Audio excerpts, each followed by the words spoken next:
안녕하세요. 한국항공대학교에서 세계사 탐구를 가르치고 있는 조청현입니다. 오늘은 절대왕정 혹은 앙스장르즘이라고도 하는데요. 이 체제에 대해서 한번 살펴보도록 하겠습니다. 절대왕정이라고 부르는 사람과 구체도 혹은 구체제라고 부르는 사람들 사이에는 큰 차이가 있죠. 그런 맥락을 중심으로 해서 이번 강의를 해보도록 하겠습니다. 오늘 강의의 내용을 한번 전체적으로 보도록 하죠. 절대왕정의 의미와 성격을 먼저 살펴보고요. 이 절대왕정을 구축하기 위해서는 많은 비용이 들어갔죠. 왜 비용이 많이 들었는지에 대해서는 수업 시간에 자세히 살펴보기로 하고요. 그 경제적 기반을 마련하기 위해서 중상주의 정책을 실시하게 됩니다. 이 중상주의와 절대왕정과의 관계에 대해서 한번 살펴보고요. 이 다음으로 동서유럽 간의 절대주의에는 큰 차이가 있습니다. 어떤 차이가 있는지 여러분들이 좀 느껴주셨으면 좋겠어요. 다음으로 이거는 단락을 다음 주에 할까 하다가 이번 주로 당기고 압축적으로 수업을 해보도록 하겠습니다. 이성희 시대라는 테마를 가지고 과학혁명과 사회계약설, 계몽사상까지 묶어서 한번 수업을 해보도록 하겠습니다. 자, 절대왕정의 성립을 살펴보도록 하죠. 이 절대왕정이라는 것은 16, 18세기의 강력한 왕권 중심의 정치 체제를 말하는 것입니다. 왕이 중심이 된 것처럼 보이죠. 절대왕정이라는 말은 사실은 체제를 제대로 설명하는 말은 아니에요. 그 이유에 대해서는 여기서 설명을 드리도록 하죠. 이 중세 말부터 상공업이 발달하기 시작하죠. 그렇게 되면서 성장한 시민계층과 결탁한 국왕의 권력이 강화되게 됩니다. 이 몰락하는 봉건 귀족 세력과 성장하는 시민계층 간의 세력 균형이 이루어진 셈이죠. 그것을 토대로 절대 권력을 장악한 국왕이 나타나게 됩니다. 이 균형의 붕괴로 만약 시민계층이 강해지면 그것은 곧바로 혁명으로 나타나게 됩니다.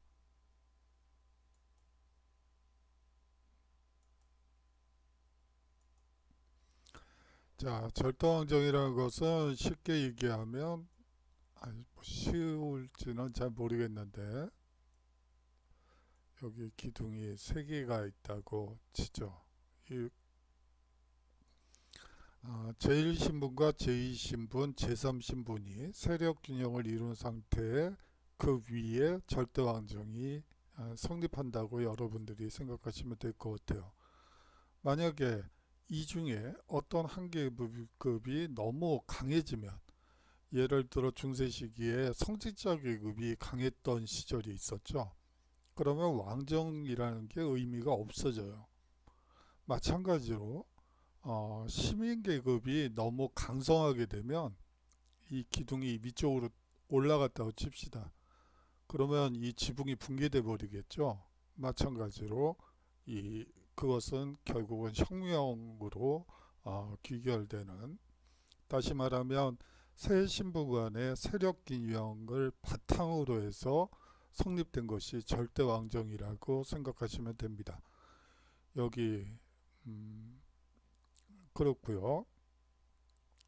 이 절대왕정이라는 것은 기본적으로 상비군과 관료제를 기본으로 하고 있죠. 이 상비군과 관료제를 안착시키기 위해서는 많은 재정이 필요로 하게 됩니다. 그 재정을 사실상 시민계층이 네, 그 경제적 후원으로 이루어졌다고 여러분들이 생각하시면 돼요. 자, 자세한 얘기는 뒤에서 좀 더 살펴보도록 하죠. 이 절대왕정의 특징을 보면요. 중앙집권체제를 구축하면서 관료제와 상비군을 기반으로 한 중앙집권체제를 완성하게 됩니다. 근데 우리가 여기서 한 가지 조심해야 될 것은 관료제와 상비군의 성격의 문제예요. 이 관료제라는 것은 기본적으로 동아시아에 있었던 그러한 관료제, 과거 시험을 통해서 임용고시를 통해서 공무원을 뽑는 그러한 체제가 아니고, 사실상 여러분도 한번 이 관직 이름을 한번 들어보세요. 국왕, 코스염 담당, 장관, 차관, 차관보. 국왕, 코디 담당, 장관, 차관, 차관보. 국왕, 신발 담당, 장관, 차관, 차관보. 이런 관직이 현재 있다고 한번 생각해 보세요.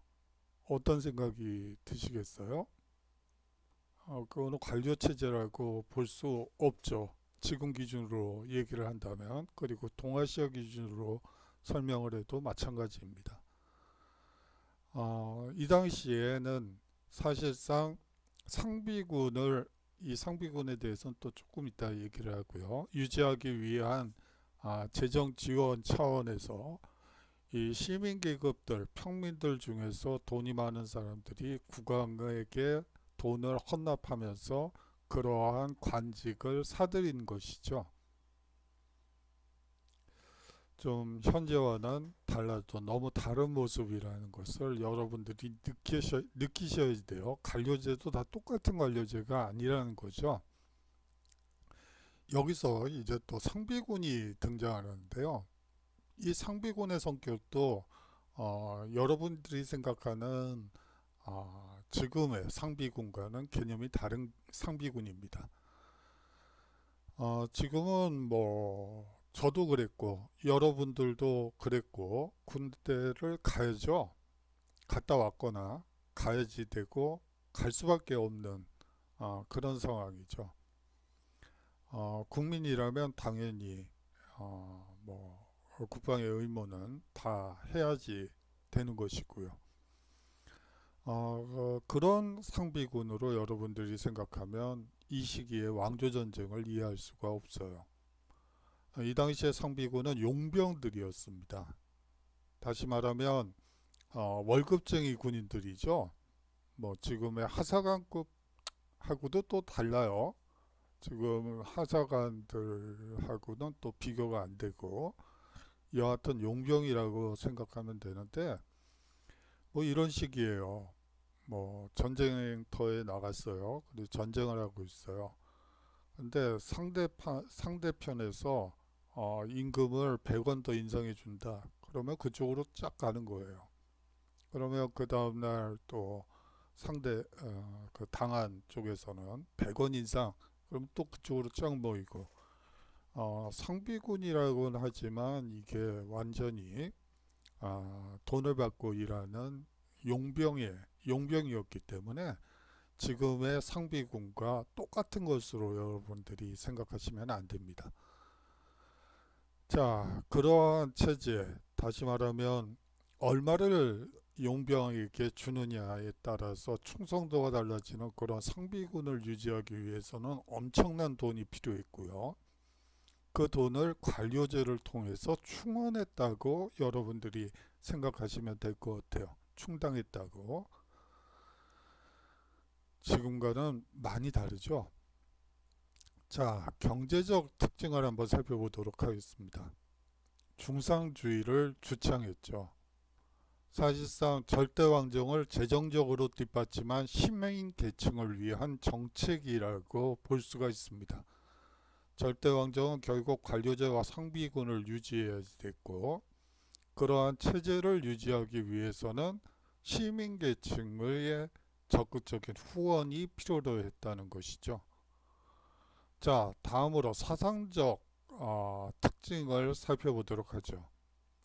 먼저 왕권 신수설이 나타나게 됩니다.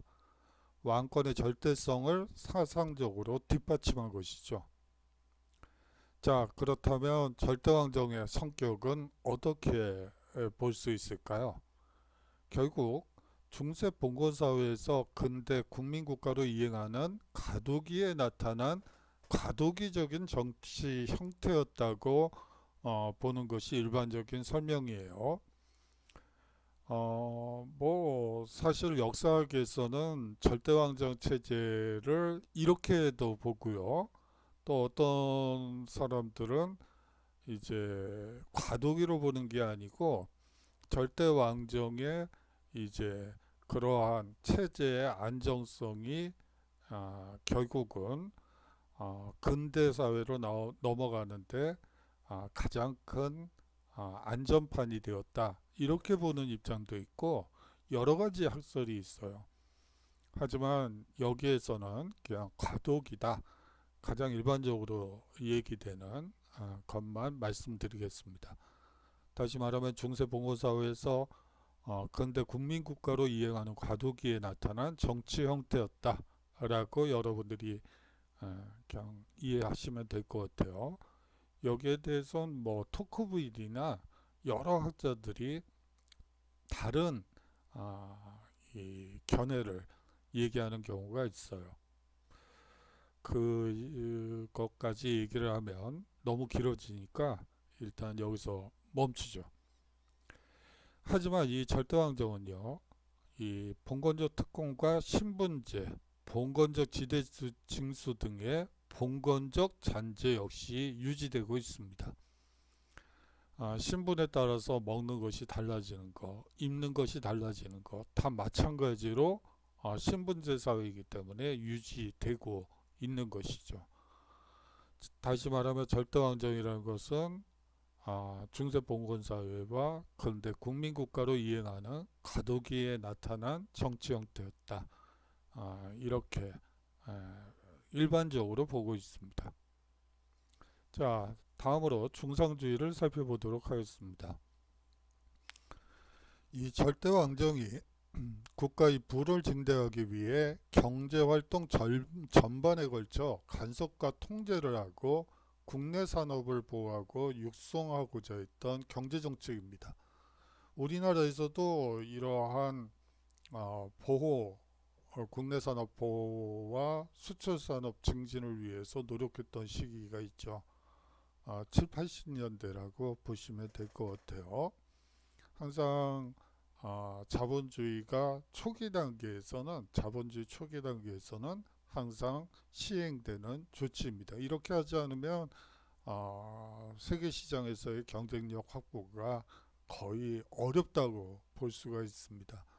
그렇기 때문에 이 초기 자본주의에서 사실상 절대왕정이 추구했던 이러한 국내 산업 보호 그리고 수출 증진 이것은 피할 수 없는 운명적인 것이라고 볼 수가 있겠죠. 이 중상주의의 목적은 앞서도 얘기한 바대로 절대왕정 유지에 필요한 이 재정 수입을 증대하기 위해 실시되었다고 보시면 됩니다. 자, 이 중상주의는 크게 세 단계로 나누어 볼 수가 있어요. 자, 이 1단계는 에스파냐나 포르투갈이 시행했던 방식인데요. 중금주의라고 불리고요. 화폐로 사용하는 금을 부의 원천으로 보아 해외로부터의 금의 유입 증대를 국가정책의 제1순위로 삼게 됩니다. 자, 그렇고요. 2단계는 무역차익주의로 나타나는데요. 이것은 합스부르크가 네덜란드가 시행했던 가장 대표적인 방식이라고 여러분들이 생각하시면 돼요. 이 무역차익주의로 보호관세를 설치하여 수입을 억제하고 수출을 장려하여 무역의 차익으로 국부의 축적을 도모하게 됩니다. 70년대 후반이었던가? 제가 초등학교 다닐 때 초등학교죠. 초등학교 다닐 때 그때 우리나라가 100억 불 수출을 했죠. 그래가지고 아주 대대적인 행사가 있었던 기억이 나요. 그랬던 기억이 나네요. 이걸 보면서. 다시 말하면 70년대, 80년대는 이 무역 차익주의를 중심으로 보호관세를 설치하고 최대한 수입을 억제하고 수출을 장려하는 이러한 정책이 우리나라에서도 시행된 바 있습니다. 제3단계는요. 산업보호주의라고 볼 수가 있는데요. 국내 산업을 육성하고 외국의 기술을 도입하여 여기서 이 외국 기술 도입은 사실은 기술 도입도 있지만 산업 스파이들이 훨씬 더 많았어요. 그냥 몰래 훔쳐가는 거죠. 뭐 스파이들이 여러 재밌는 얘기들이 많이 있죠. 이것과 관련해서 산업 스파이 문제와 관련해서는 여러 뭐 일본에서도 이 선진국들의 여러 기술 도면들을 몰래 입수해 가지고 뭐 한다든지 뭐 여러 가지 재밌는 얘기들이 많이 있습니다. 뭐 그것과 관련된 영화들도 많고요. 뭐 그런 얘기들을 하기 시작하면 한도 끝도 없죠. 밑도 끝도 없고. 자, 식민지를 획득하여 본국 위주로 경영하는 것이 이 3단계 산업보호주의의 가장 큰 특징이라고 볼 수가 있어요. 이 식민지 자본을 축적하는 것이죠. 우리나라도 지금 현재 식민지를 획득한다기보다는 자본 투입처를 찾는 그러한 경향이 많죠. 거의 비슷한 단계라고 보시면 됩니다. 결과적으로 상공업에 종사하는 시민계층이 성장하여 유럽 경제가 비약적으로 발전하고 대자본이 형성되는 계기가 되는 것이 바로 이 중상주의라고 여러분들이 생각하시면 됩니다. 자, 앞서 이 왕권신수설에 대해서 말씀을 드렸어요. 이 보시에라는 사람은 극작가로도 유명한 사람이에요. 그런데 정치 이론서를 쓰게 되죠. 성서에서의 인용한 정치학이라는 책에서 다음과 같이 얘기를 합니다. 국왕의 권위는 신성하다. 신은 국왕을 사자로 하여 국왕을 통해 사람들을 지배한다. 모든 권력을 신으로부터 유래하며 권력은 신으로부터 유래하며 군주는 지상에 있어서 신의 사자, 신의 대리인으로서 행동한다. 국왕의 인격은 신성한 것으로 그에게 반역하는 것은 곧 신을 모독하는 것이다. 라고 얘기하면서 왕권 신수설에 방점을 두고 있습니다. 자, 각국의 절대왕정 어떤 차이가 있는지 여러분들이 좀 민감하게 봐주시기 바랍니다. 자, 이 에스파냐 절대왕정의 성립을 먼저 살펴보도록 하죠. 재정복 운동을 통해 중앙집권적 통일국가를 가장 먼저 확립한 것이 에스파냐입니다. 더더욱이나 신학로 개척 이후 거대한 식민지 제국을 건설하게 되죠. 이 식민지 제국으로부터 사실상 막대한 양의 금은이 유입되게 됩니다. 이렇게 됨으로써 유럽에서 가장 먼저 절대왕정을 확립하게 되죠. 이 전성기를 이룬 펠리페 2세에 대해서 살펴보도록 하는데 바로 이분이에요. 신대륙과 지중해를 포함한 거대한 식민지 제국을 이 펠리페 2세 시기에 건설하게 됩니다. 더더욱이나 레판토 해전에서 오스만 제국을 견제하고 지중해 해상권마저 장악하게 되죠. 이 에스파냐는 대서양으로 진출해서 서인도 제도를 발견하고 남미 그리고 중미 그리고 북미의 일부도 차지하고 있었습니다.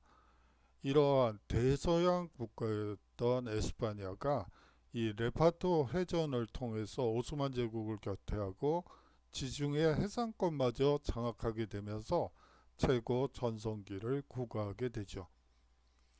이 펠리페 2세 때 이 레파토 회전에서 승리한 함대를 보통 무적 함대라는 별명을 얻게 되죠.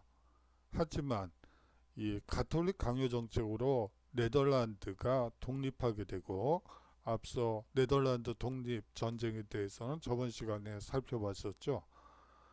그렇게 되면서 국내 산업을 육성하지 못해 경제가 쇠퇴하게 되면서 이제 서서히 기울어지게 됩니다. 영국의 절대 왕정을 살펴보도록 하겠습니다. 오늘 수업 분위기가 약간 좀 영정사진 비슷한 사진들로 채워졌어요. 이 인물들이 많이 등장하다 보니까 뭐 그렇게 됐네요. 그래도 다행히도 이 그림은 상당히 화려해서 좀 다행이다, 이렇게 생각하고 있습니다. 자, 먼저 순서가 약간 좀 바뀌었는데요. 장미전쟁을 살펴보도록 하겠습니다. 여기서 장미전쟁이 나와서 그냥 부연설명 차원에서 할까 하다가 그냥 먼저 장미전쟁을 얘기하는 게 맞을 것 같아요.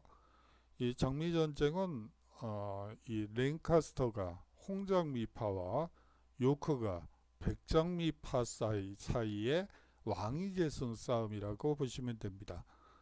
이 장미전쟁의 결과 튜더 왕조가 성립하게 되고요. 봉건 제후 세력이 약화되고 중앙집권 체제의 토대를 마련하게 되죠. 이 장미전쟁은 백년전쟁 그 다음에 곧바로 일어나는 전쟁입니다. 다시 말하면 150여 년간, 30여 년간 전쟁이 계속됐기 때문에 기사계급이 뭐 많이 도태되죠. 전쟁터에서 많이 죽고요. 이러한 과정에서 사실상 봉건 제후 세력이 약화될 수밖에 없었고, 그 결과 중앙집권 체제가 마련될 수 있는 기반을 마련했다고 볼 수 있습니다. 이 영국 절대 왕정이 성립하는 과정을 한번 살펴보도록 하죠. 헨리 7세는요, 장미 전쟁을 수습하고 튜더 왕조를 성립하게 됩니다.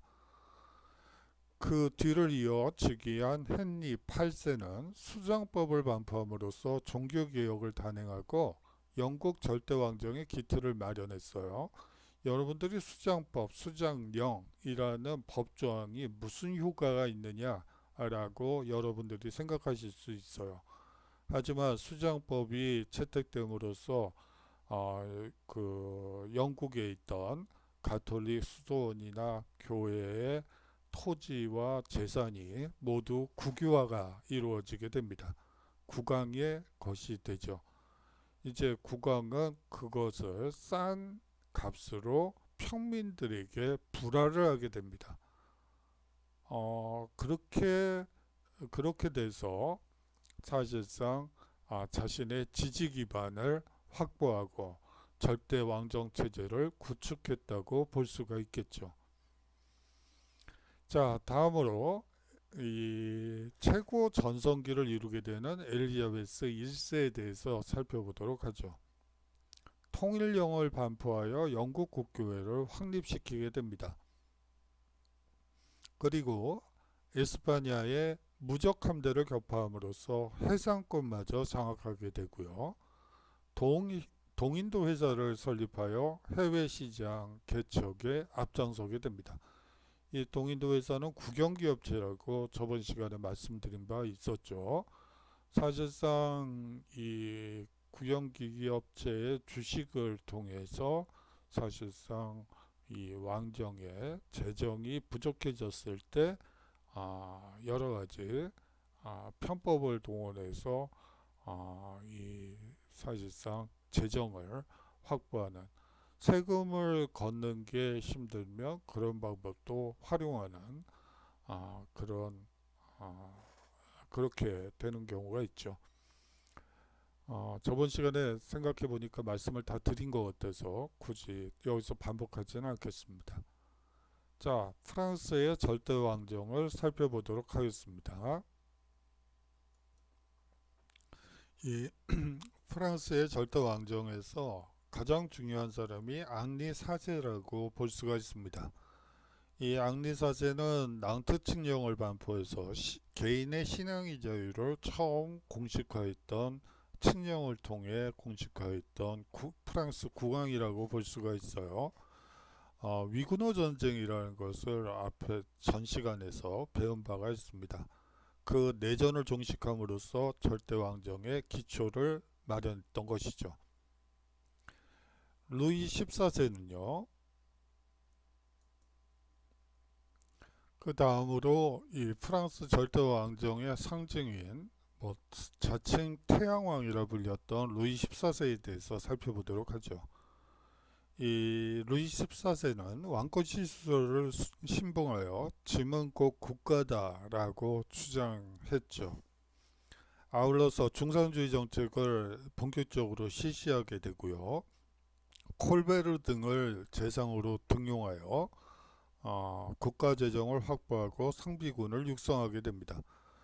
이를 바탕으로 유럽의 최강국으로 성장하게 되죠. 화려한 궁정 문화가 발달하게 됩니다. 베르사유 궁전을 건축하고요. 태양왕을 자처하기도 했습니다. 하지만 이 루이 14세가 실책도 많이 저지르게 되죠. 예를 들면 낭트 칙령 폐지로 상공업에 종사하던 위구노가 해외로 망명하여 국내 산업에 큰 타격을 입게 됩니다. 국교로 가톨릭을 지정해서 사실상 위구노가 이 국내에서 자영업을 하기가 어려운 구조로 만들어 버렸던 것이죠. 아울러서 자전전쟁으로 국력이 소모되고 만성적인 재정난에 허덕이게 되고요. 이러한 만성적 재정난은 후일 루이 손자에 의해서 루이 16세에 나타나게 되는 프랑스 혁명으로 이 나타나는 가장 큰 이유이기도 합니다. 자, 다음으로는요. 이 절대 왕정의 상징물인 베르사유 궁을 한번 보도록 하죠. 이 베르사유 궁은 그 자체가 하나의 무대라고 여러분들이 생각하시면 됩니다. 루이 14세는 날마다 절대주의의 의식을 이곳에서 거행을 했죠. 귀족 계급을 매혹시켜 스스로 복종하게 하려는 이 의식이라고 볼 수가 있습니다. 궁의 내부는 프랑스 군대의 승전과 국왕의 승리를 기념하여 아로새긴 이 타피스리와 그림들로 장식되어 있죠. 정원에는 1400여 개의 분수와 아폴로 조각상이 즐비합니다. 이 아폴로 조각상이 많은 이유는 아폴로가 태양의 신으로서 프랑스의 태양왕을 주정한 루이 14세의 말을 연상시키는 효과를 위해서 연출된 것이라고 볼 수가 있습니다. 귀족들은 루이 14세가 침대에서 일어나면 서로 경쟁적으로 왕을 수행했고요. 앞다투어 왕과 음식을 함께 하려 했으며 왕의 정원을 산책하거나 말을 타고 사냥에 나서기도 했습니다. 자, 침대에서 일어나면 서로 경제적으로 왕을 수행했다. 앞서 코스 연담당 차관보, 장관, 차관, 코디 담당 장관, 차관, 차관보, 그런 직책이 있었다고 했죠. 이런 사람들이 그냥 달라붙어서 한바탕 난리법석이 이루어지는 것이죠. 거기서 청탁도 이루어지고 로비도 이루어지고 여러 불미스러운 일들도 일어나는 그런 시간이라고 볼 수가 있습니다. 우리 루이 14세는 스스로를 태양왕이라 불렀죠. 따라서 그의 궁은 왕의 강체가 발현하는 중심점이라고 이 건축가는 생각하고 이 베르사유 궁을 설계하게 됩니다. 하지만 궁정의 약취는 하수시설이 없기 때문이기도 하지만 절대주의의 장엄한 뒤에 감춰진 이면을 보는 듯해서 합니다. 사실 이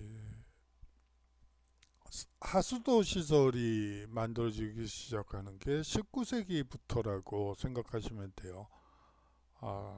앞서 강의에서 말씀드린 바와 마찬가지로 수인성 전염병들이 급격히 이 16, 17, 18, 19세기까지 이 전염병들이 확산되는 이유는 사실상 하수도 관리가 안 됐기 때문이죠. 쉽게 얘기하면 화장실 시설이 없어요. 화장실 시설이 없다 보니까 뭐 요강이라고 혹시 아시나요? 있어요. 어렸을 때 그런 얘기는 좀 그렇다. 그냥 부모님들께 물어보시면 아실 거예요. 여하튼 제가 직접 말씀드리기는 어렵고 거기다가 이제 받아서 그냥 적당한 곳에 버리는 거죠. 그러다 보니까 이 궁전에서만 악취가 나는 게 아니고 길거리에서도 악취가 아주 심했어요.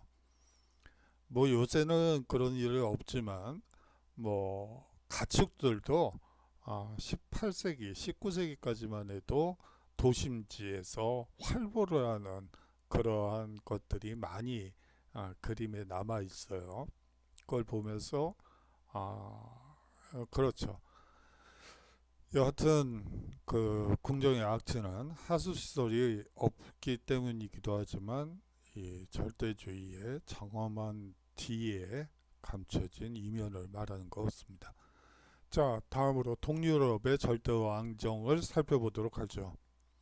이 시기에는 계몽전제군주제라는 표현으로 얘기들 합니다.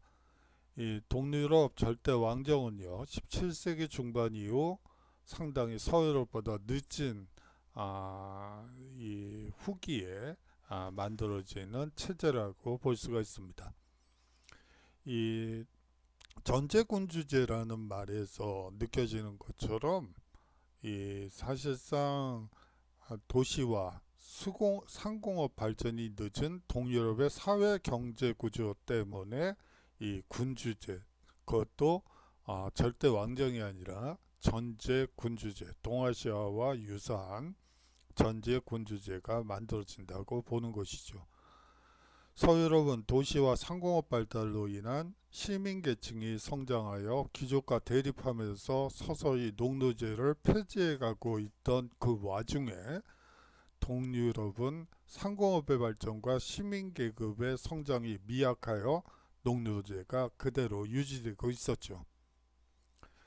이 계몽 전제군주의 특징은요, 국왕이 개혁가로 자처하면서 봉건귀족들의 지방 토치권을 제한했다는 특징을 가지고 있어요.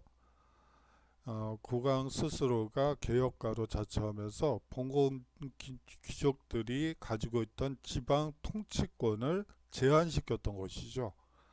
중앙집권적인 통치 체제를 성립시키고 왕권을 강화하게 됩니다.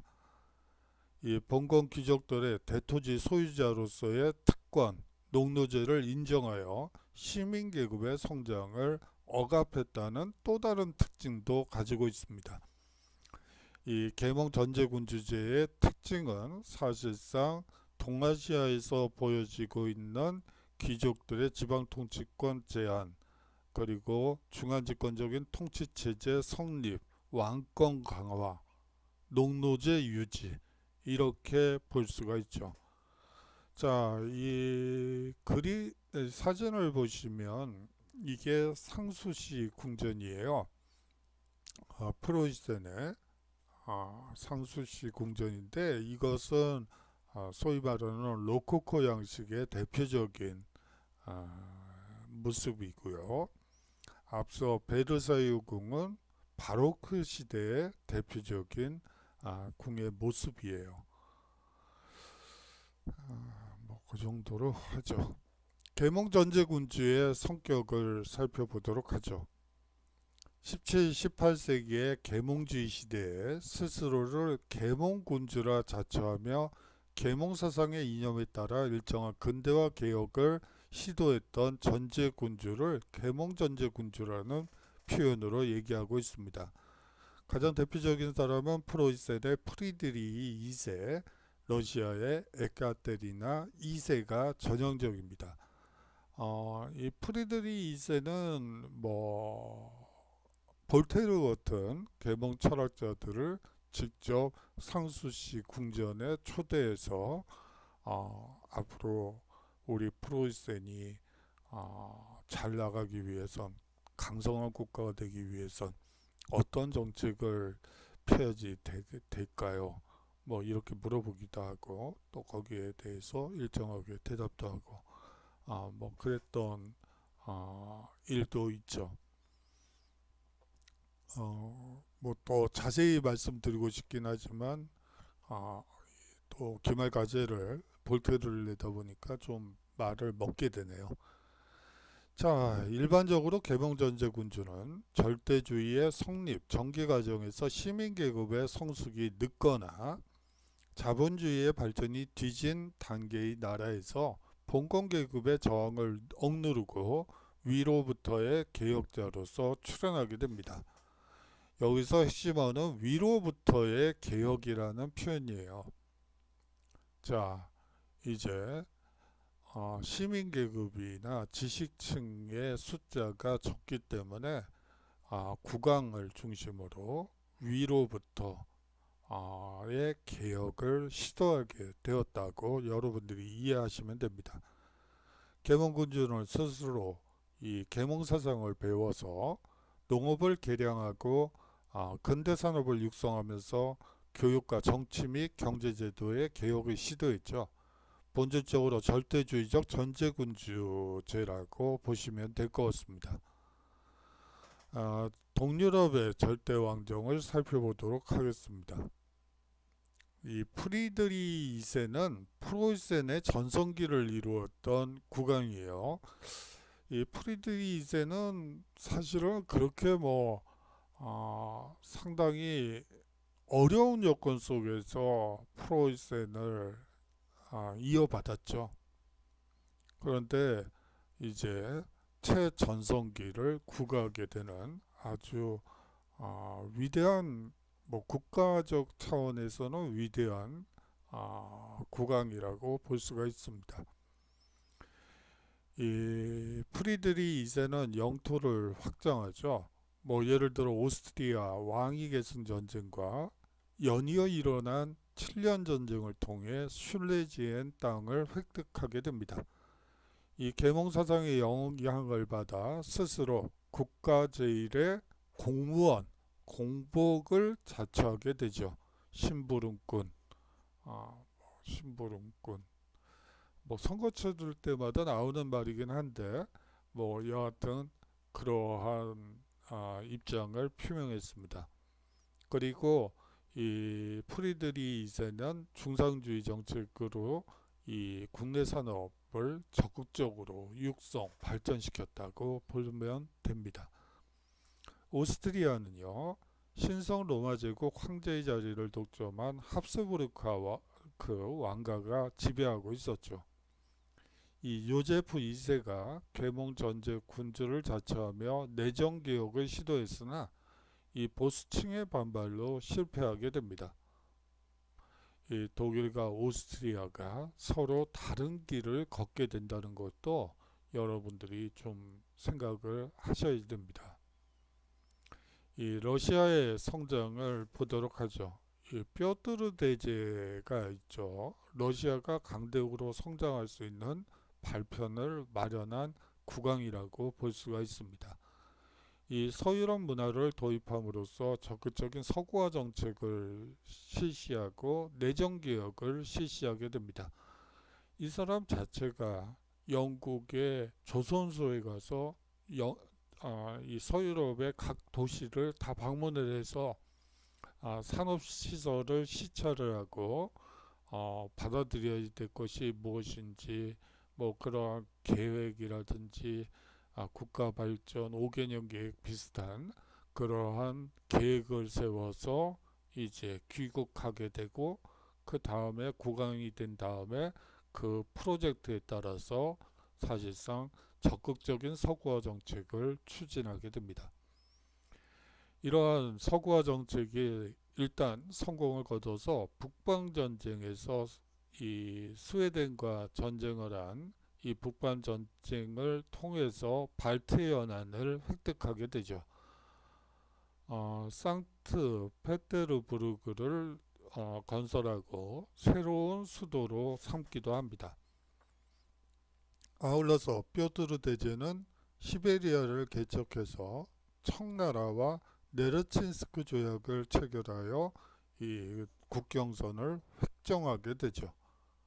그 뒤를 이어 에카테리나 2세가 등극하게 됩니다.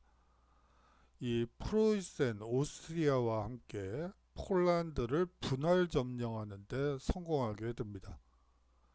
이 에카테리나 2세 때 관료제를 강화하고 군주권 강화를 위한 법전을 편찬하고요. 더더욱이나 농노제는 더욱더 강화시킵니다.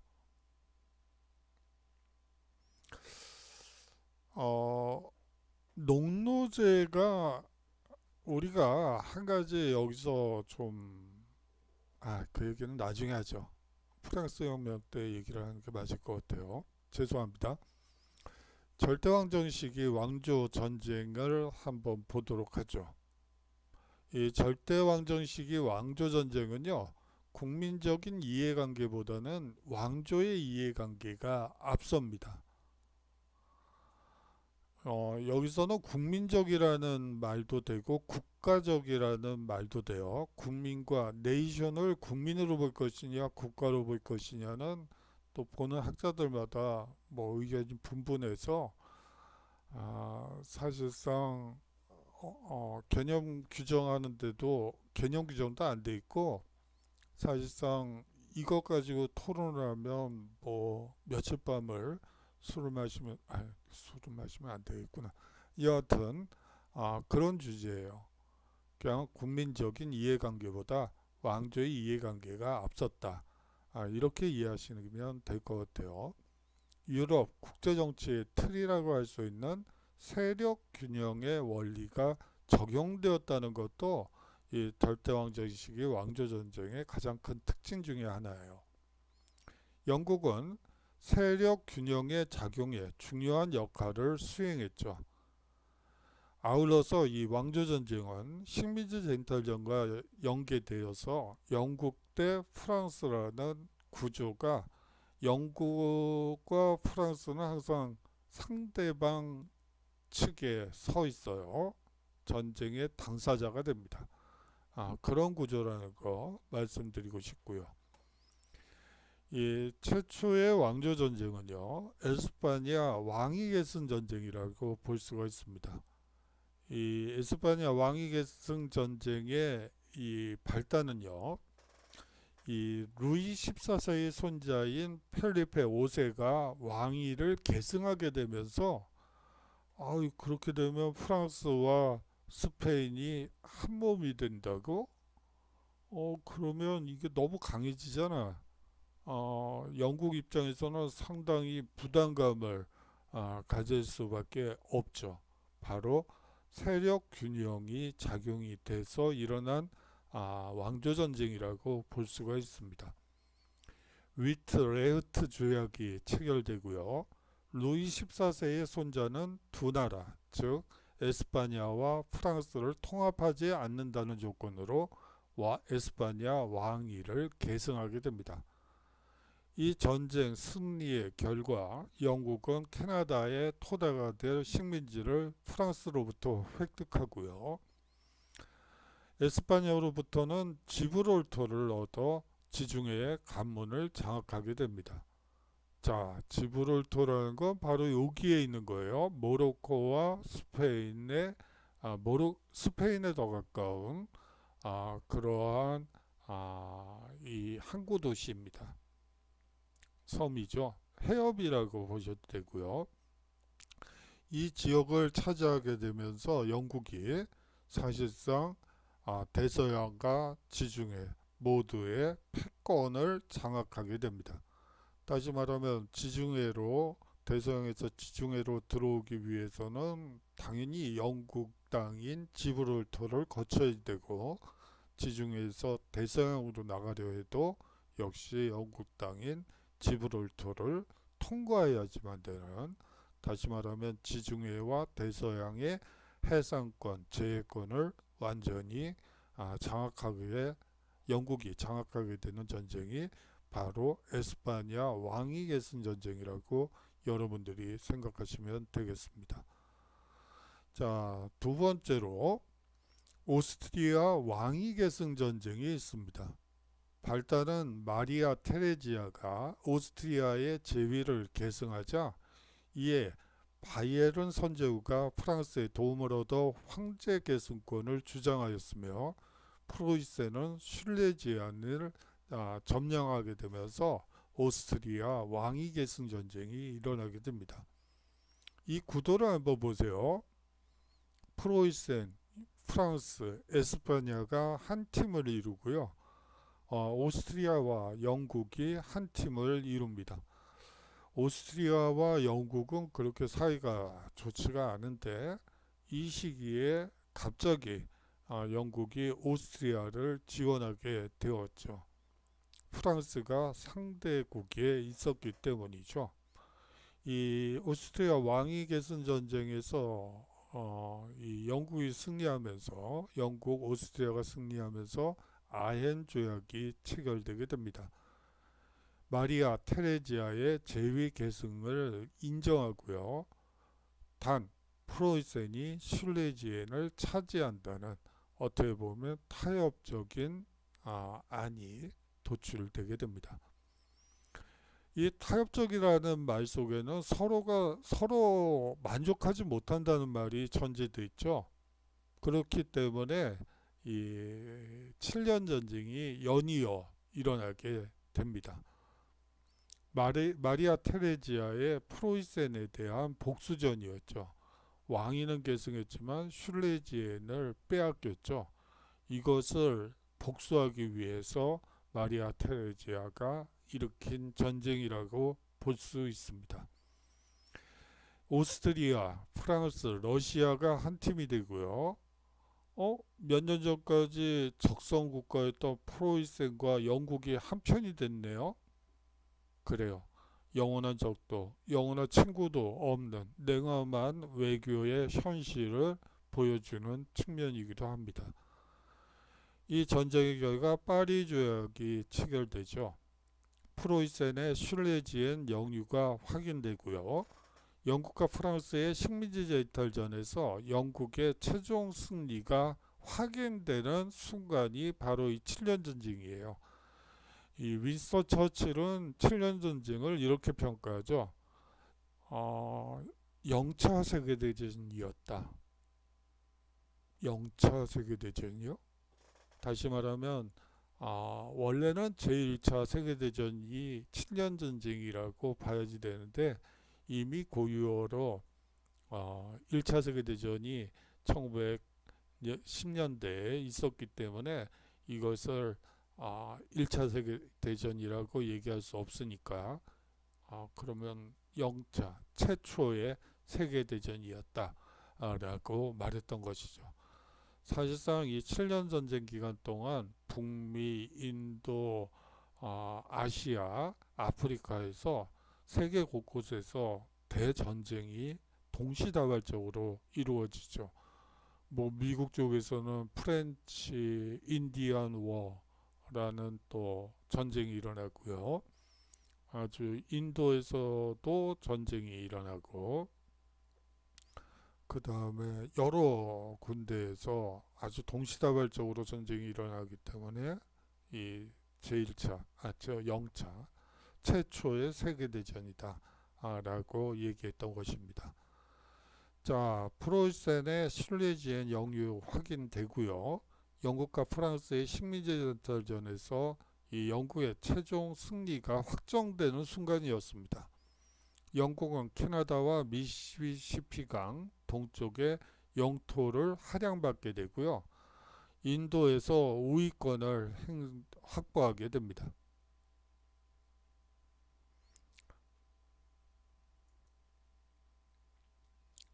이분이 누구죠? 록밴드의 가수 같기도 하고, 어, 뉴턴이에요. 여하튼 과학혁명의 전개를 살펴보도록 하죠. 천문학과 물리학이 이 시기 1400년부터 1700년대까지 계속해서 누적적으로 발전하게 됩니다. 이 코페르니쿠스는 천체의 회전에 관하여 라는 책에서 지동설을 주장했죠. 어디까지나 설이죠. 입증을 했다기보다는 그렇게 설명하는 게 자연스러운 거 아니야? 라는 하나의 가설을 주장하게 됩니다. 교리로 천동설을 주장하고 있던 기존교회와 서유럽인의 세계관에 큰 동요를 일으킨 것이 사실이죠. 케플러는요, 화성의 타원 운동을 확인하게 되고요. 지동설을 수정 발전시키게 됩니다. 케플러는 수학적으로 지동설을 정교화시켰죠. 지동설을 수학적으로 입증했다고 보시는 게 맞을 것 같아요. 여기까지도 아직은 가설이라고 볼 수가 있습니다. 자, 다음으로 갈릴레이가 등장합니다. 이 갈릴레이는요, 만원경을 이용하여 달, 태양, 목성 주위의 행성 등을 관측하죠. 이 당시에 망원경의 수준이라는 거는 여러분들이 초등학교 때 천체 망원경을 가지고 하늘을 관측해 보셨을 거예요. 요새 초등학생들은 어떻게 사는지 좀 궁금하긴 한데요. 여하튼 그 망원경보다도 수준이 훨씬 떨어지는 망원경이라고 보시면 돼요. 한 7천 정도, 7,000배율 정도 되는 거니까 뭐 그 천체 관측 망원경은 만이 넘을걸요. 그런데 뭐 7천 정도면 사실상 애들 장난감 수준도 안 되는 망원경을 이용해서 태양, 목성 주위의 행성 등을 관측했죠. 그리고 지동설이를 경험적으로 입증한 것이라고 볼 수가 있습니다. 다시 말하면 앞서 코페르니쿠스, 케플러는 그냥 가설이죠. 그냥 수학적으로 봤을 때 이렇게 지동설이라고 말하는 게 자연스러운데 뭐 그런 거 아니야? 뭐 이런 거죠. 거기에 비해서 갈릴레이는 망원경을 통해서 직접 천체를 관측하고 그 정리된 것을 관측지를 기반으로 해서 체계적인 이론으로서 지동설을 얘기하는 것이기 때문에 사실상 이 차원이 다르다고 얘기할 수가 있습니다. 물론 마젤란 일행의 이 세계 일주도 지동설을 입증하는 경험적 연구 결과라고 볼 수 있고요. 이 두 가지가 맞물리면서 이제 지동설은 모두가 받아들일 수 있는 이론이 되는 것이죠. 뉴턴은요, 만유 인력의 법칙을 발견합니다. 자연 법칙을 수학 공식으로 표현하고요, 기계론적인 우주관을 확립시키게 되죠.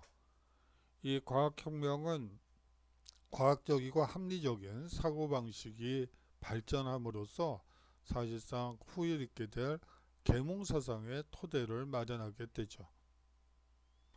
뉴턴은 이렇게 얘기를 합니다. 우주의 모든 천체와 입자는 거리의 제곱에 반비례하고 질량에 비례하는 힘에 의해 끌어당긴다. 우주는 신의 섭리에 의해 운행되는 것이 아니라 인간이 발견할 수 있는 과학적 법칙에 따라 운행된다.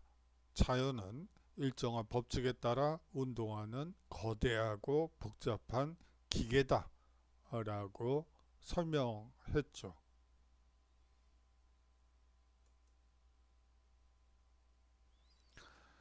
아울러서 근대 철학이 발달하게 됩니다.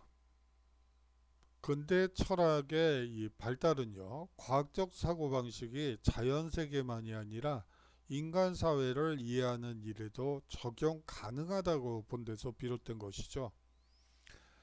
자, 아주 다변적인 여러 가지 현상이 몇 가지 이론으로, 몇 가지 법칙에 의해서 설명될 수 있다면 인간 사회 역시 마찬가지로 몇 가지 법칙으로 그 많고 다양한 한 것처럼 보이는 현상들을 설명할 수 있지 않겠느냐라고 생각했던 것이죠. 자, 경험론을 이 근대 철학은 크게 경험론, 합리론, 감련론으로 나누어 볼 수 있는데요. 이 경험론은 베이컨이 가장 유명합니다. 베이컨 그러면 여러분들은 그 돼지로 만든 베이컨을 죄송합니다. 제가 생각이 나서 헛소리를 했네요.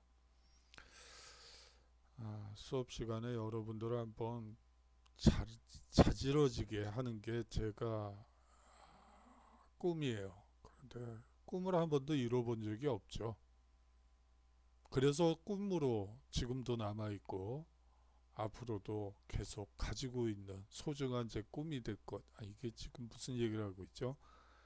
자, 베이컨은요, 실제 실험과 관찰 결과에서 출발하여 일반적인 결론을 도출하는 기납법을 주장하게 됩니다.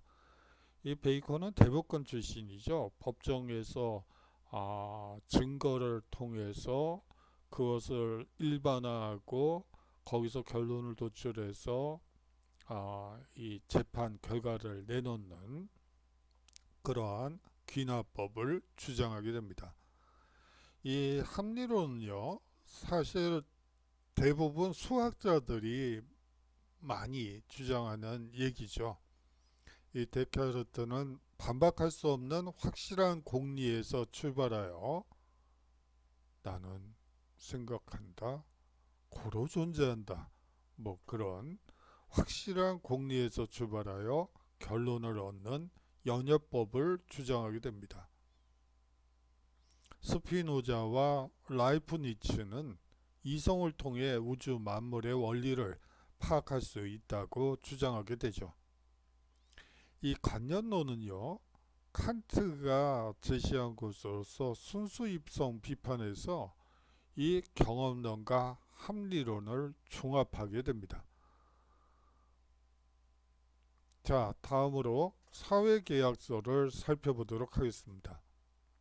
이 사회계약서는 자연법 사상의 바탕을 두고 개인 사이의 합의나 계약을 통해 국가나 사회가 나타났다고 보는 주장이죠. 자, 합의나 계약을 통해서 국가나 사회가 나타났다고 보는 것입니다.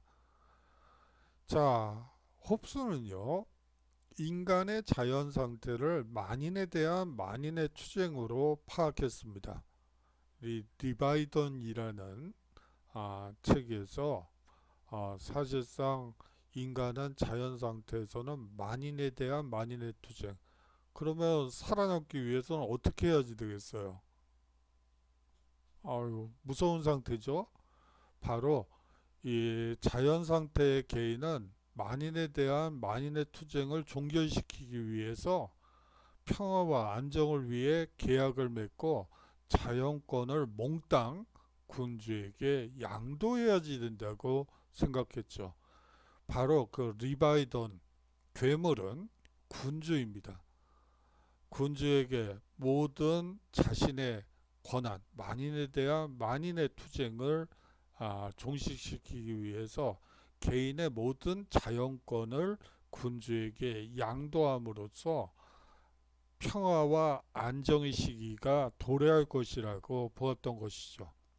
사실상 절대왕정을 옹호한 이론이라고 볼 수가 있습니다. 이분이 로크예요. 로크는 사회계약으로 수립된 정부가 인간의 기본권을 지켜주지 못할 경우 정부에 저항하고 정부를 교체할 수 있다고 주장했습니다. 국민에 의한 혁명을 정당화한 것이라고 볼 수가 있고요. 그 결과 명예혁명을 옹호하고요. 미국 독립혁명과 프랑스 혁명에 막대한 영향을 미치게 됩니다. 루소는요, 사회계약을 통한 일반 의지의 형성과 인민주권이라는 개념을 제시했습니다. 로크와 더불어 시민혁명의 사상적 기반을 제공했는데, 사실은 이 로크의 영향력은 이펀의 프랑스 혁명 때 말씀을 드리겠지만 이펀의 때까지고, 이 공안위원회가 구성되는 시기에 이제 루소가 영향력을 미쳤다고 볼 수가 있어요. 이 루소라는 사람은 여러분들이 생각할 우리가 보통 계몽주의자로 분류가 되지만 사실은 불란서 문학 쪽에서는 낭만주의의 아버지라고 얘기를 하기도 합니다. 왜냐하면 이 사람 작품 중에 어느 몽상가의 산책이라는 책이 소설이 있어요. 그뿐만이 아니고 여러 소설을 썼죠. 소설뿐만이 아니고 작곡가이기도 해요. 작곡도 했고. 그런데 이 루소가 둘이 있어요. 유명한 루소가 있고, 이 작곡에서는 이 루소는 이 좀 떨어지죠. 그래서 외교관 생활도 하고 외교관 비서 생활도 하고 그러다가 이제 디종 아카데미에서 현상 논문을 공부를 하게 돼요. 주제가 이런 거죠. 학문과 예술은 인간을 진보시켰는가 퇴보시켰는가, 아주 직설적인 물음을 합니다. 대부분의 사람들은 학문과 예술은 사회와 국가, 인간의 정신을 진보시킨다라고 주장을 했죠. 그런데 루소는 정반대말이에요. 학문과 예술은 인간을 옥매는 쇠사슬에 불과하다.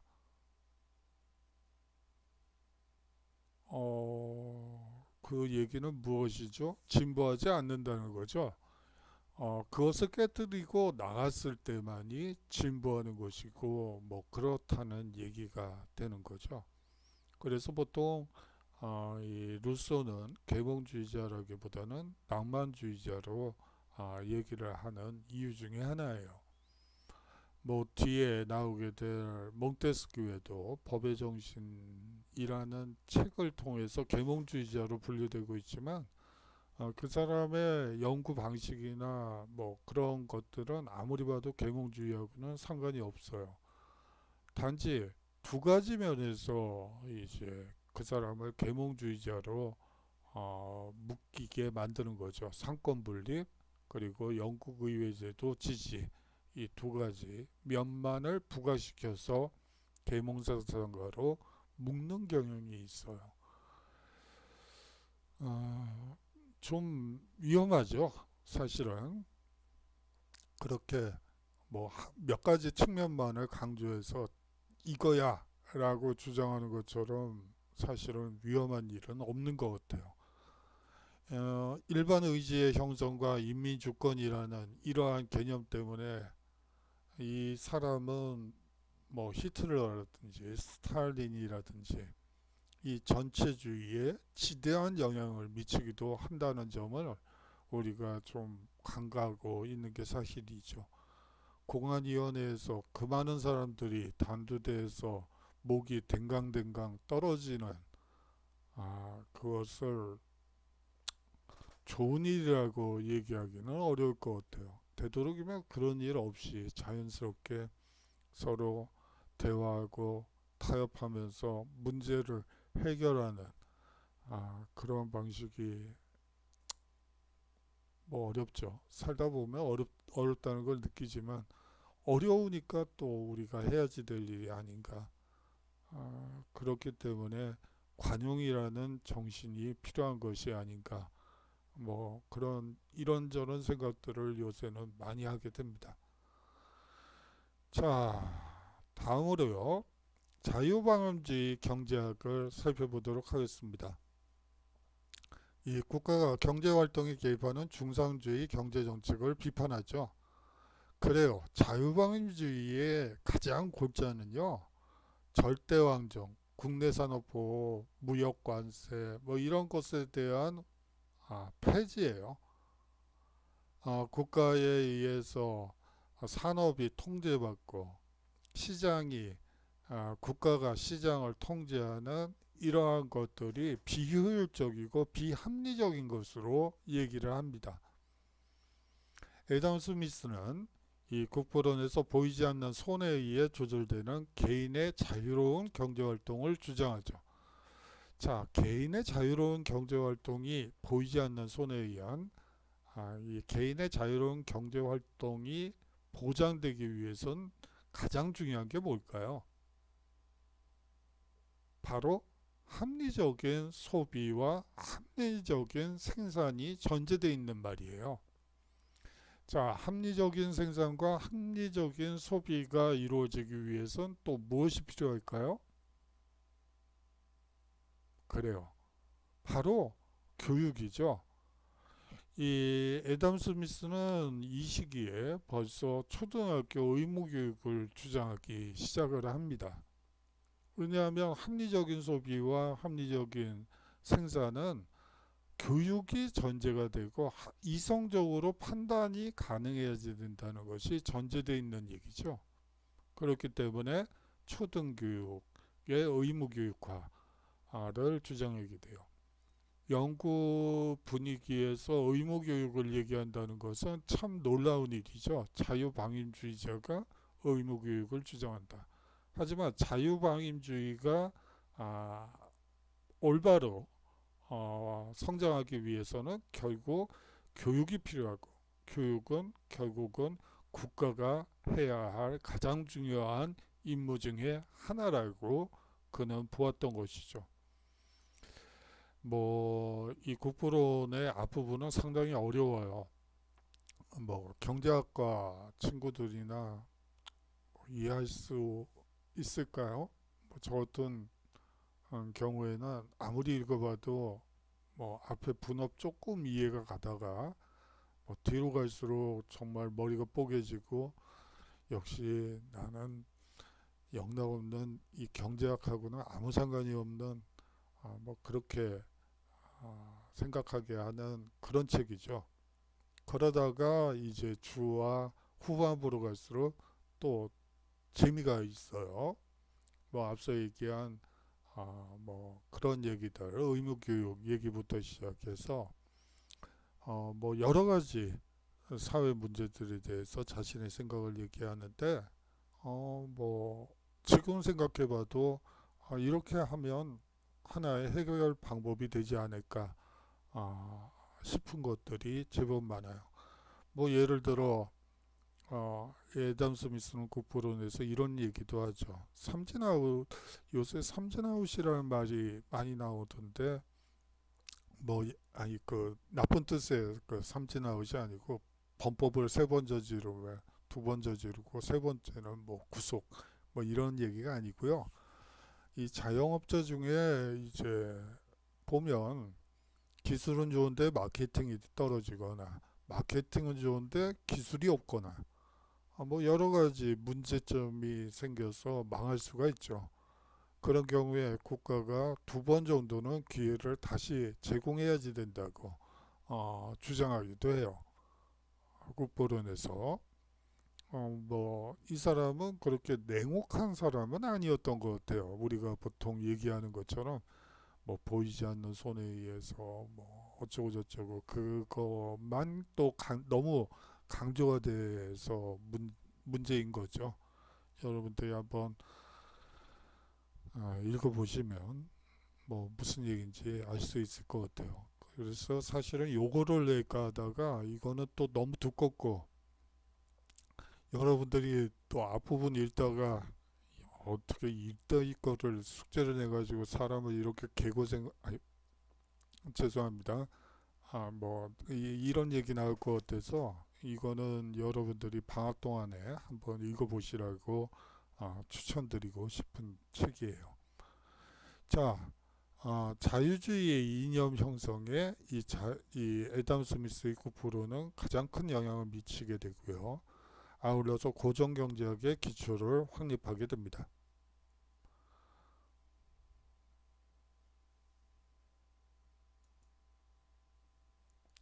오늘은 좀 말을 빨리 해보려고 노력해 봤어요. 어떤 중간 강의 평가를 하는 대학에서 제가 너무 말이 좀 느리다고, 좀 졸린다고, 마치 자장가를,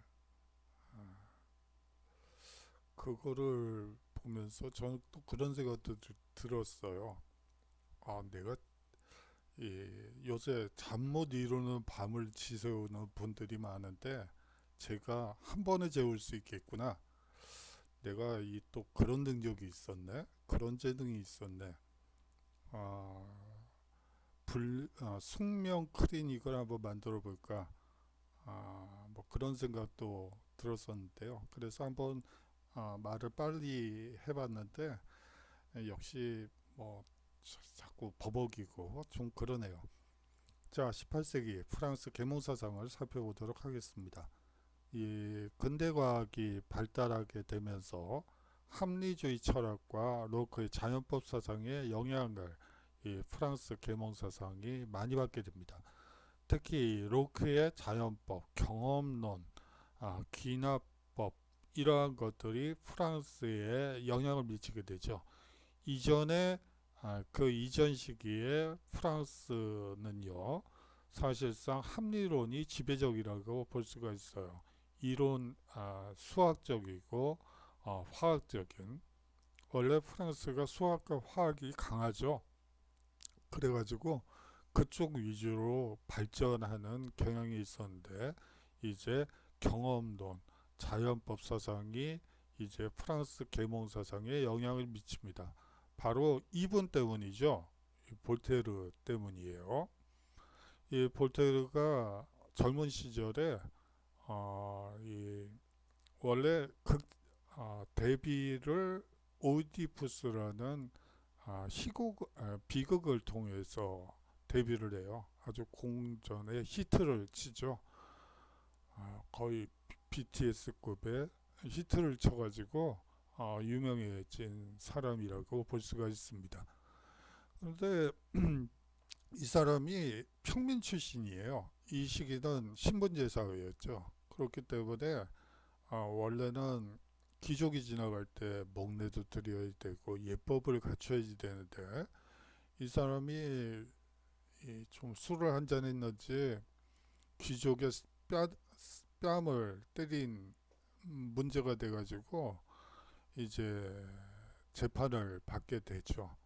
재판을 받게 되면서 뭐 이 귀족을 능멸한 죄를 물어서 사형에 처해야 된다는 주장도 있었는데 국왕이 이 사람 보니까 똑똑해 보이는데 왜 그렇게 실수를 했지? 그러면서 그냥 영국 추방령 정도로 끝내버리자. 그래서 영국의 이제 망명을 망명이 아니죠. 추방을 당하게 됩니다. 거기서 이제 영국식 교육을 이제 또 받게 되죠. 그것을 프랑스에 이식시키는데 이 사람의 영향력이 상당히 크게 나타납니다. 이 계몽사상의 내용은요, 인간은 이성의 힘에 의해 무지와 미신, 불합리한 전통과 제도를 타파하고 정치와 사회를 합리적으로 개혁함으로써 인간 사회가 무한히 진보할 수 있다고 주장합니다. 그래요. 사실 이성적인 건 여러분들과 요새는 다 이성이 지배하는 시대라고 볼 수가 있죠. 뭐 다 거의 다 대학을 나오고 있고요. 뭐 고등학교까지만 졸업하면 사실상 이성적으로 판단할 수 있다고 볼 수가 있어요. 대부분 다 고등학교는 졸업하니까요. 근데 이 계몽사상가들이 얘기한 것처럼 이성의 힘에 의해 무지와 미신, 불합리한 전통과 제도를 완전히 타파했느냐? 그거는 좀 의문이 많이 생겨요. 뭐 우리가 어떤 뭐 예를 들어서 어디로 이동 학교를 요새 학교를 안 다니니까 좀 그런 비유가 적절하지가 않은데 학교를 가는데 친구들하고 원래 갔던 처음에 갔던 방식대로 그냥 습관적으로 다니는 경우가 많아요. 간습적으로 이거를 그 뭐죠? 킬로미터 계산하고 가장 빨리 갈 수 있는 방법은 무엇인지 연구하고 뭐 어떻게 가야지 될까 이거 따져가면서 하는 사람은 없는 것 같아요. 저만 그런가요? 그거는 또 싸잡아서 얘기하기는 좀 어렵네요. 그리고 밥을 먹을 때에도 저는 이제 길을 가다가 냄새가 좋은 곳을 발견하게 되면 야, 저기 가서 먹자. 뭐 그렇게 얘기를 하죠. 그러면 또 친구들이 아니야. 저쪽이 더 냄새가 좋아. 저쪽으로 가자. 뭐 그러다 보면 타협을 해서 적당한 곳으로 들어가게 돼요. 그런데 이성적으로 먹거리를 정한다는 얘기는 이제 칼로리, 지방, 탄수화물, 이거를 아주 과학적으로 분석을 해가지고 가장 적정량의 음식을 섭취하는 거가 되겠죠. 근데 왜 이렇게 깝깝해지죠?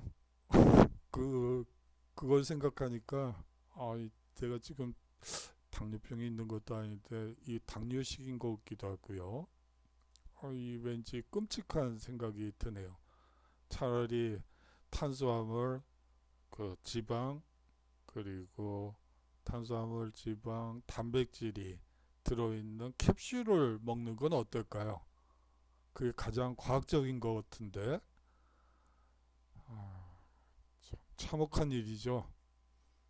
저는 참혹한 참혹한 일일 것 같아요. 먹는 즐거움이라는 게 없어지죠. 이 향을 느낀다든지 입맛을 돋운다든지 이 기능이 죄다 다 퇴화된 인간이 글쎄요 뭐 그래요. 뭐 그런 생각도 듭니다. 이 계몽사상이 가지고 있는 빛과 그림자가 분명히 있어요. 그런 점도 여러분들이 좀 생각을 하셨으면 좋을 것 같아요. 자, 사상가로는요, 이 볼테르가 있습니다. 이 계몽군주의 개혁을 지지하고요. 이 차이와 다양성을 인정하는 자유주의의 가장 중요한 가치인 관용을 설파했죠. 여러분들이 에게 과제로 드렸던 이유는 사실은 우리 사회가 너무 우리 사회뿐만이 아니고 전 세계가 요새는 세계가 하나더라고요. 이 사실상 극단의 시대를 살고 있다는 느낌을 받게 돼요. 다시 한번 관용이 무엇보다 필요한 대목인 시기가 된 것 같아서 그래서 여러분들께 한번 리포트로 냈던 거예요. 더 말씀드리고 싶은 건 많은데 그러면 그냥 여러분들이 책으로 읽는 편이 훨씬 더 나을 것 같아서 이 몽테스큐에는 뒤에서 자세히 설명을 드리고요. 루소는 사회계약서, 에밀 등을 저술했고 일반 의지에 따른 정부 수립을 주장했습니다. 자유평등, 국민주권이라는 이념도 제시하게 되죠. 일반 의지란 말이 참 애매하죠. 디드로 달랑베르 백과전서파는요. 이 과학적이고 유용한 지식을 집대성한 백과전서를 편찬하게 됩니다. 사실상 뭐 거의 계몽 사상의 하나의 그 종교의 경전에 가까운 것이라고 보시면 돼요. 자, 여기서 한번 보실까요? 인간 사회가 무한히 진보할 수 있다는 가능성을 얘기하죠. 다시 말하면 믿음이자 신앙이에요. 그래서 이 계몽사상을 연구하는 사람들 중에 이 계몽 이성교를 연구하시는 분들이 있어요. 프랑스 혁명이 극단으로 치우친 공안정치 시국에서 이성교, 여러 형태의 이성교들이 등장하게 돼요. 거기서 경전은 바로 이 백가전서가 돼요. 종교가 되는 순간 이제 또 문제가 많아지죠.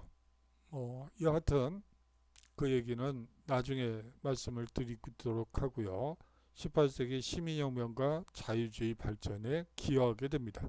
뭐가요? 프랑스 계몽사상이요. 자, 몽테스키에를 살펴보도록 하겠습니다. 프랑스 귀족 출신으로 10여 년간 고등법원장을 지냈던 분이에요. 이 여러 나라를 여행하고요. 정치 경제 체제를 살핀 뒤에 법의 정신을 출간하게 되죠. 여기서 핵심이자 이 사람을 계몽사상가로 묶어주는 대목은 입법부의 행정부 그리고 사법부의 상권 분립을 주장하게 되고요. 이 상권 분립을 통한 균형과 조화의 원리를 이상화해서 영국의 의회 제도가 현재로선 가장 이상적인 국가 체제고 이러한 방향으로 나아가야지 된다고 얘기를 했어요. 많은 시련이 있을 예정이지만 이라는 게 전제되어 있죠. 영국의 정치가 행정, 입법, 사법의 상권이 분리되어 균형을 이뤄 자유가 잘 보장된 것으로 보았기 때문입니다. 하지만 전체적인 글의 내용은 낭만주의에 더 가깝습니다. 그리고 사실상 각 나라의 세계사라고 볼 수도 있을 정도로 방대한 작품이라고 볼 수 있습니다. 디드로는요, 종교와 절대 왕정을 공격하여 줄곧 검열과 투옥의 위협을 받으며 활동했죠. 1751년에서 1771년에 걸쳐 총 17권 그리고 도판 11권으로 이루어진 백과사전을 편찬하게 됩니다. 과학과 기술 분야에서 이루어진 최신 성과를 전파함으로써 모든 영역에서 미신을 타파하기 위해 싸우고 과학의 진보를 더욱 촉진시키기를 원했죠. 이 디드로 역시 자신의 생각을 철학서로만 얘기하진 않아요.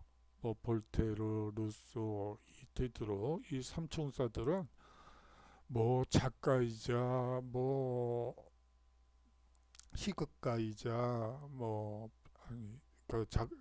희곡 작가이자 뭐 여러 가지를 겸하게 돼요. 특히 연극들을 좋아해요. 연극 극작가로서 활동이 두드러져요. 아무리 철학서를 내서 사람들에게 읽어보라고 해도 사람들이 이해를 못하죠. 그러다 보니까 일반 대중들이 쉽게 보고 이해할 수 있게끔 소위 말하는 연극, 시극 작품을 만들어서 그것을 연극화해서 일반 대중이 보게 하죠. 그렇게 하면서 일반 백성들이 나도 이 계몽사상이라는 게 어떤 것이고 뭐 그런 것들을 스스로 마음속 깊은 곳으로부터 이해할 수 있게끔 하는데 성과를 많이 냅니다. 그래요.